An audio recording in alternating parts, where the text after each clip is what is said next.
First of all, Ahanokom, thank you so much. Ajma as a guest, he support I. So I have seen so many participants. That one participant I say. So itao soli ase apnaloke sage dekhise and মই সবক contestant বিলাকক কও যে best wishes থাকিলে and aru jate international state level খেলিব পাৰে and thank you Pragya Foundations Ahan again মই কৈছো তাই ইমান কষ্ট কৰিছে ইয়াত not only I think modeling beauty pageant হোৱা নাই ইয়াত খালি I think কি হৈছে ডান্স হৈছে competition makeup competitions art so ভাল সৰু ল'ৰা ছোৱালী বা মিছ কিডস ট্ৰান্সজেন্ডাৰ সব যিমান আছে ইয়াতে আহি সবে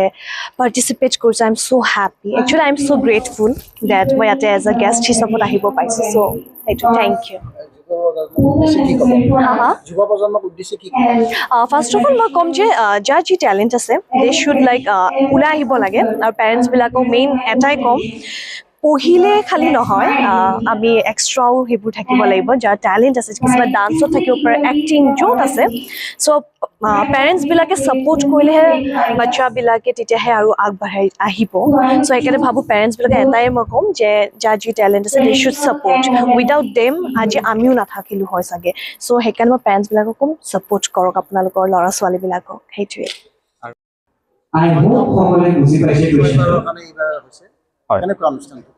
হয় আপোনালোকে দেখিছে আমাৰ অনুষ্ঠান চলি আছে আৰু ইয়ালৈ আপোনালোকে অহাৰ বাবে খুবেই ধন্যবাদ আৰু আমি প্ৰায় ছোটৰ এবাৰ আমাৰ 6 সিজন হ'বলৈ হৈ আছে অলৰেডি আমাৰ তো খুব ভাল লাগিছে বিভিন্ন ধৰণৰ আৰু এবাৰ আটাইতকৈ এই কাৰণে ভাল লাগিছে কাৰণ সুদূৰ মুম্বাইৰ পৰা আপোনাৰ কণ্টেষ্টেণ্ট ইয়াত আহিছে কলকাতাৰ পৰা আহিছে গতিকে আমি সফল বুলিয়ে ক'ব পাৰোঁ কাৰণ প্ৰতিবাৰে আমাৰ টাৰ্গেট তেনেকুৱাই থাকে যে আমি কিদৰে আমি অসমত আমি বাহিৰ ৰাষ্ট্ৰীয় পৰ্যায়ৰ শ্ব'বোৰ আনি আমি দেখুৱাব পাৰোঁ গতিকে আমি ঠিক সেইদৰে আজি পাতিছোঁ ভাল লাগিছে আৰু অসমৰ চুকে কোণেতো আহিছে লগতে ইয়াৰ ওচৰে পাজৰে মুম্বাই ইয়াৰ পৰা তাৰপৰা ষ্টেটৰ বিভিন্ন ষ্টেটৰ পৰা ল'ৰা ছোৱালী আহিছে গতিকে খুব এটা ভাল লাগিছে দেখিছে খুব প্ৰগ্ৰেম যদিও আমি ভাগৰি আছোঁ বাট ষ্টিল আমি মানে কাম কৰি আছোঁ ভাল লাগিছে এয়া আমাৰ লগত বিচাৰক আছে নীলিমা ৰায়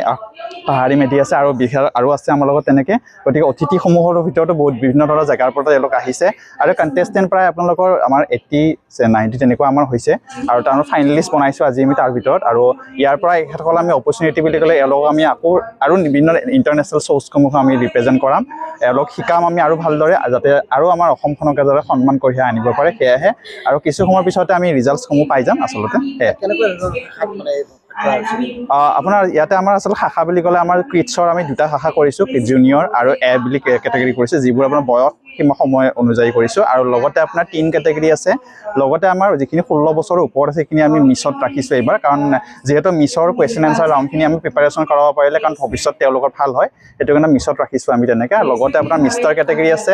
মাষ্টাৰ কিডছ আছে যিখিনি সৰু কিডছ আছে লগতে আমি এইবাৰ ট্ৰান্স কেটেগৰী ৰাখিছোঁ আমি বিশেষকৈ এইটোৱে উল্লেখ কৰিব লাগিব কাৰণ আমি ট্ৰান্সৰ কাৰণে যিখিনি আমাৰ ফাউণ্ডেশ্যন একচুৱেলি প্ৰতি বছৰে কিবা নহয় কিবা থিম মানে যাতে সমাজখনক কেৱল আমাৰ উদ্দেশ্য কেৱল আচলতে সৌন্দৰ্য প্ৰতিযোগিতা পতাই নহয় সমাজৰ বিভিন্ন পিছপৰি থকা দিশসমূহতো আমি ধ্যান ৰাখোঁ আচলতে তো যিহেতু আমি দেখিছোঁ যে ট্ৰান্সজেণ্ডাৰ ক্ষেত্ৰতো বহুতখিনি পিছপৰি থাকে আৰু তেওঁলোকৰ নিহত দিশকাৰী হৈ থাকে আচলতে তেওঁলোক কি কৰিব ভৱিষ্যতক লৈ আৰু সেয়েহে আমি আচলতে ট্ৰান্সজেণ্ডাৰক স্কোপ দিছোঁ গতিকে এয়া আমাৰ আজি ট্ৰান্সজেণ্ডাৰো হৈ গ'ল অলৰেডি যেনেকৈ মিছ প্ৰজ্ঞা ট্ৰান্সজেণ্ডাৰ বুলি লগতে বিবাহিত মহিলাসকল হয় আছিলে হয় ৰাজ্যিক ভিত্তিক আছিলে আৰু লগতে আপোনাৰ ইয়াৰ আপোনাৰ MRS কেটেগৰী যিখিনি বিবাহিত হয় তেখেতসকলৰ সপোনসমূহ আচলতে আধৰুৱা হৈ থাকে বহুত সময়ত আৰু আজি তেখেতসকলে ওলাই আহি আমাৰ মঞ্চখন বিচাৰি আমি উলিয়াই দিছোঁ আচলতে আৰু এয়াই আচলতে আৰম্ভণি বুলি মই ক'ব বিচাৰিম ইয়াৰ পৰা আমি তেখেতসকলক আৰু ডাঙৰ কিছুমান আমি ষ্টেপসমূহত লৈ যাম ৰাষ্ট্ৰীয় পৰ্যায় বা যাতে আমাৰ অসমৰ নাম সদায় উজ্বলাই আনিব পাৰে জুবিন দাৰ নাম সদায় উজ্বলাই আনিব পাৰে সকলো জাতি ধৰ্ম নিৰ্বিশেষে আমি সকলো মিলিজুলি কিদৰে এখন সুস্থ অসম গঢ়াৰ কথাত আমি আগবাঢ়িছোঁ এই প্ৰজ্ঞা ফাউণ্ডেশ্যনে অহৰহ কাম কৰি আছে আৰু কৰি গৈ থাকিব কেৱল আপোনালোকৰ মিডিয়া কৰ্তৃপক্ষৰ লগতে ৰাইজৰ আশীৰ্বাদ বিচাৰিছোঁ জয় গোটেইখিনি তো আমি সেইটোৱে আশা কৰোঁ আৰু ইমান বছৰে চলি আছে এইটো 6 এডিশ্যন হয় মই জড়িত হৈ আছোঁ আৰম্ভণিৰ পৰা মাজতে 1-2 বছৰ অলপ গেপ লৈছিলোঁ কিন্তু খুব ভালকৈ আগবাঢ়ি গৈ আছে এইটো তাকে আশা কৰিম ভৱিষ্যতেও যাতে আগবাঢ়ি যায় আমাৰ অসমৰ গোটেইখিনি যাতে আগুৱাই যাব পাৰে ভিত্তিক বা যিকোনো প্ৰকাৰে আৰু সকলোকে আশীৰ্বাদ থাকিল সেইখিনিয়ে মই ক'ম আৰু